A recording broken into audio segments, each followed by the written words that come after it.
Në Tiranë, një fenomen i pazakontë është vënë re këtë javë. Temperatura ka arritur nivele rekord për tetorin, duke kaluar 33 gradë Celsius. Meteorologët paralajmërojnë se ky mund të jetë tetori më i nxehtë i regjistruar ndonjëherë në Shqipëri. Shkencëtarët fajsojnë ndryshimet klimatike dhe thonë se kjo është vetëm fillimi i një dekade shumë më të nxehtë. Turistët në jug të vendit kanë raportuar se uji i detit ka marrë një ngjyrë më të gjelbër se zakonisht. Ekspertët thonë se kjo ndodh për shkak të rritjes së algave mikroskopike, një pasojë e ndotjes dhe ndryshimeve të temperaturës. Por pamja ka tërhequr qindra kurioz që duan ta shohin nga afër fenomenin. Në Japoni, një kompani teknologjie ka prezantuar një robot që mund të shprehë emocione njerëzore përmes mimikës dhe zërit.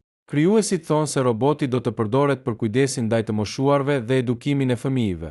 Por kritikët paralajmërojnë: apo afrohemi shumë me zëvendësimin e ndjenjave njerëzore me inteligjencën artificiale? Makina elektrike shqiptare. Një grup studentësh nga Universiteti Politeknik i Tiranës kanë prezantuar prototipin e parë të një makine elektrike të ndërtuar në Shqipëri. Makina mund të përshkojë mbi 250 km me një karikim të vetëm dhe është ndërtuar 100% me materiale të riciklueshme. Projekti ka tërhequr vëmendjen e disa kompanive europiane për bashkëpunim.